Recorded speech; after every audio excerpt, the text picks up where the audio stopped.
তো প্রিয় বাইকার্স, আমরা হচ্ছে নতুন একটা ভিডিও শুরু করছি। আমাদের ভিডিওর যে বিষয় সেটা হচ্ছে যে কিভাবে পায়ের ব্রেকটা সঠিকভাবে করতে হয়, ঠিক আছে।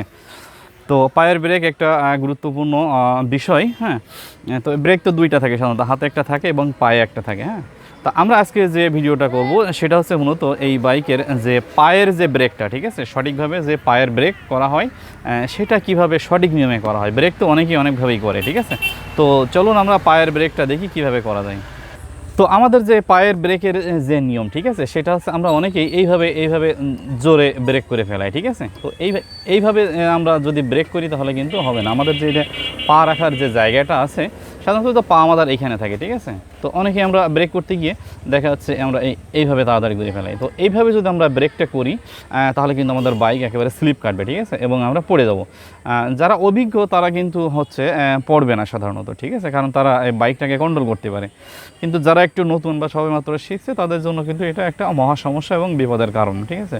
সুতরাং আমাদের ব্রেকটা করতে হবে পাটা উঠিয়ে জাস্ট এই যে আঙুলটা দিয়ে জাস্ট আস্তে করে আমরা এটা চাপ দেবো, আস্তে করে চাপ দেবো, এবং হচ্ছে আমরা হাতের যে ব্রেক আছে, ঠিক আছে, হাতের যে ব্রেকটা 50% করবো এবং পায়ের ব্রেকটা এভাবে 50% চাপ দেবো, ঠিক আছে।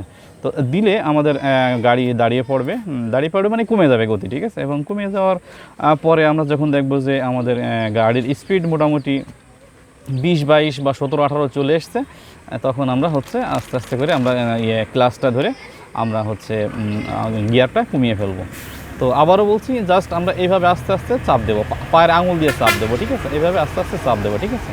আমরা এইভাবে হঠাৎ করে এইভাবে চাপ দিব না, এইভাবে চাপ দিলেই কিন্তু চাকা একেবারে লক হয়ে যাবে এবং আমরা কিন্তু দড়াম করে পড়ে যাবো, ঠিক আছে। তো আজকের ভিডিওর বিষয়টা দর্শক এইটাই ছিল।